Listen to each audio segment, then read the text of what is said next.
ಅದೇ ರೀತಿ ದೇವ್ರಿಗೆ ಮಾಡಿದಂತಹ ಪೂಜೆಯಲ್ಲಿ ಏನಾದರೂ ಲೋಪದೋಷ ಇತ್ತು ಅಂತಂದರೆ ಅದಕ್ಕೆ ಕ್ಷಮೆ ಇದೆಯಂತೆ. ಆದರೆ ಯತಿಗಳಿಗೆ ಮಾಡುವಂತಹ ಪೂಜೆಯಲ್ಲಿ ಏನಾದರೂ ಲೋಪದೋಷಗಳಿತ್ತು ಅಂತಂದರೆ ಅದಕ್ಕೆ ಖಂಡಿತವಾಗ್ಲೂ ಕ್ಷಮೆ ಇಲ್ವಂತೆ, ಶಾಪಕ್ಕೆ ಒಳಗಾಗ್ತೀವಂತೆ. ಇದ್ರ ಬಗ್ಗೆ ಉಲ್ಲೇಖನೇ ಇದೆ.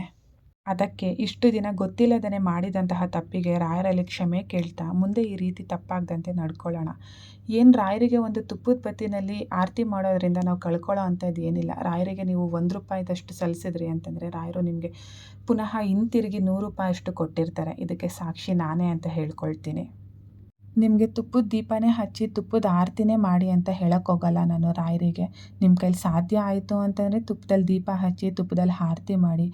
ಸಾಧ್ಯ ಆಗಿಲ್ಲ ಅಂತಂದರೆ ನಾನು ಈಗಾಗಲೇ ಹಿಂದಿನ ವೀಡಿಯೋನಲ್ಲೂ ಹೇಳಿದ್ದೀನಿ, ನಿಮ್ಮ ಮನೆಯಲ್ಲಿ ಏನು ದೀಪಕ್ಕೆ ಉಪಯೋಗಿಸ್ತೀರಾ ಆ ಒಂದು ಎಣ್ಣೆನಲ್ಲೇ ದೀಪ ಹಚ್ಚಿ, ಆ ಒಂದು ಎಣ್ಣೆಗೇ ಹೂಬತ್ತಿ ಅನ್ನೋದು ಏನು ಬರುತ್ತೆ ಅದನ್ನು ಆ ಒಂದು ಎಣ್ಣೆನಲ್ಲೇ ಅದ್ದಿ ಆರತಿ ಮಾಡುವಂತಹ ಪ್ರಯತ್ನ ಪಡಿ. ಇದರಿಂದ ಕಳ್ಕೊಳ್ಳೋ ಅಂಥದ್ದು ಏನಿಲ್ಲ.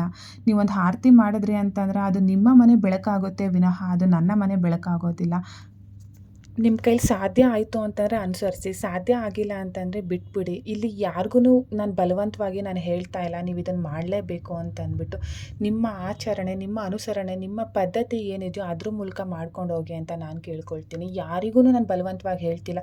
ಈ ಒಂದು ಪದ್ಧತಿ ಇದೆ ಅನ್ನೋದು ನಾನು ನಿಮಗೆ ತಿಳಿಸ್ಕೊಡ್ಬೇಕಾಗಿತ್ತು. ಹಾಗೆಯೇ ದೇವ್ರಿಗೆ ಮಾಡುವಂತಹ ಪೂಜೆ ರೀತಿ ನಿಯಮ ನೀತಿ ಪದ್ಧತಿಗಳೇ ಬೇರೆ ಇರುತ್ತೆ. ಹಾಗೆ ಯತಿಗಳಿಗೆ ಮಾಡುವಂತಹ ಪೂಜೆ ನೀತಿ ನಿಯಮ ಪದ್ಧತಿಗಳೇ ಬೇರೆ ಇರುತ್ತೆ ಅನ್ನೋದು ನಾನು ರಾಯರ ಭಕ್ತರಿಗೆ ತಿಳಿಸ್ಕೊಡ್ಬೇಕು ಅನ್ನೋ ಉದ್ದೇಶದಿಂದ ಆ ವಿಡಿಯೋ ಮಾಡಿದೆ. ಆದರೆ ಕೆಲವೊಂದಷ್ಟು ಜನ ಹೇಗೆ ಕಮೆಂಟ್ ಹಾಕ್ತೀರಾ ಅಂತ ಅದು ನಿಮಗೆ ಸರಿ ಅನಿಸುತ್ತೋ ಇಲ್ವೋ ನಿಜವಾಗ್ಲೂ ನನಗೆ ಗೊತ್ತಿಲ್ಲ.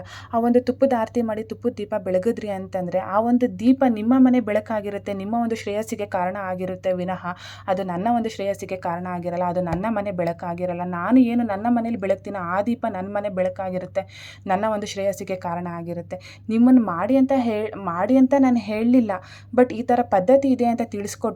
ಆ ಒಂದು ಅನುಸರಿಸೋದು ಬಿಡೋದು ಅದು ನಿಮಗೆ ಬಿಟ್ಟಿದ್ದು. ಬಟ್ ಯಾವುದೇ ರೀತಿ ಕೆಟ್ಟ ಕಮೆಂಟ್ಗಳನ್ನ ಹಾಕಕ್ಕೆ ಹೋಗಬೇಡಿ. ಇದರಿಂದ ನನಗೇನು ಲಾಭ ಇಲ್ಲ. ನಿಮ್ಮನ್ನು ತುಪ್ಪದ ದೀಪ ಹಚ್ಚಿ ಅಂತಂದರೆ ನಾನೇನಾದರೂ ಯಾವುದಾದ್ರು ತುಪ್ಪದ ಕಂಪ್ನಿನ ಏನಾದರೂ ಪ್ರಮೋಟ್ ಮಾಡ್ತಿದ್ದೀನಾ ಅಥವಾ ಏನಾದರೂ ನನ್ನ ಬೇರೆ ಏನಾದರೂ ಕೆಟ್ಟ ಕೆಲಸ ಏನಾದರೂ ಮಾಡ್ತಿದ್ದೀನ? ಒಂದು ಒಳ್ಳೆಯದನ್ನು ಹೇಳಿದ್ರು ಕೂಡ ಜನ ಸ್ವೀಕರಿಸೋದಿಲ್ಲ ಅಂತಂದರೆ ಇನ್ನು ಹೇಗೆ ನಾವು ಒಳ್ಳೆಯದನ್ನು ಕನ್ವೆ ಮಾಡಬೇಕು ಜನಗಳಿಗೆ ಅನ್ನೋದು ಖಂಡಿತವಾಗ್ಲೂ ನನಗಂತೂ ಗೊತ್ತಾಗ್ತಿಲ್ಲ. ಹಾಗೆಯೇ ನಾನು ಹೇಳಿದ್ದನ್ನೆಲ್ಲ ನೀವು ಮಾಡಬೇಕು ಅಂತ ಏನಿಲ್ಲ. ನಿಮ್ಮ ಆಚರಣೆ ಅನುಸರಣೆ ಏನಿದೆ ನಿಮ್ಮ ಪದ್ಧತಿಗೆ ಅನುಗುಣವಾಗಿ ನಿಮ್ಮ ಶಕ್ತಿಗೆ ಅನುಸಾರವಾಗಿ ನೀವು ರಾಯರಿಗೆ ಪೂಜೆ ಸಲ್ಲಿಸ್ತಾ ಬನ್ನಿ.